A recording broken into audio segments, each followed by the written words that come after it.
اللہ کے پیارے رسول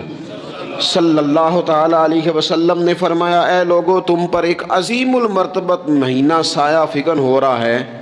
حضور فرماتے ہیں شہر مبارک، فرمایا یہ بڑا برکت والا مہینہ ہے، یہ برکتیں لے کے آیا ہے، یہ رحمتیں لے کے آیا ہے، یہ اپنے ساتھ عنایات لے کے آیا۔ اور نبی اکرم صلی اللہ تعالی علیہ وآلہ وسلم نے فرمایا جو بندہ بھی قرب الہی کی نیت سے رمضان میں نیکی کا طلبگار ہوگا، فرمایا وہ اگر نفل نیکی کرے گا نا تو اللہ تعالیٰ اسے فرض کے برابر ثواب عطا فرمائے گا۔ اور حضور علیہ الصلوۃ والسلام فرماتے ہیں جو اس مہینے میں ایک فرض ادا کرے گا اللہ 70 فرضوں کے برابر اجر عطا کرے گا۔ اپنے ذہن میں ایک بات بٹھائی جائے، ذہن میں یہ بات بٹھائی جائے کہ یہ نا برکت والا مہینہ ہے، اس میں میرا ثواب بڑا ضربوں کے ساتھ آگے بڑھے گا۔ ایک ذہن بنایا جائے اور پھر ثواب اکٹھا کرنا شروع کر دیا جائے، پھر وہ ترتیب بنا لی جائے،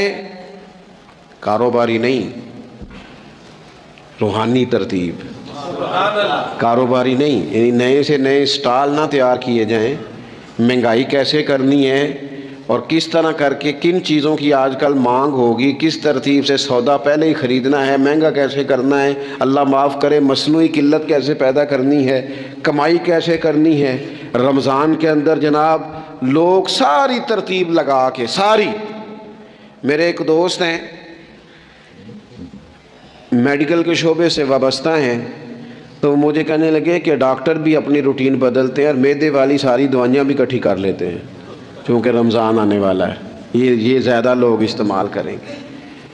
تو وہ ماحول نہ پیدا کریں کہ ہر چیز دنیا داری ہو جائے، ہر چیز دنیا داری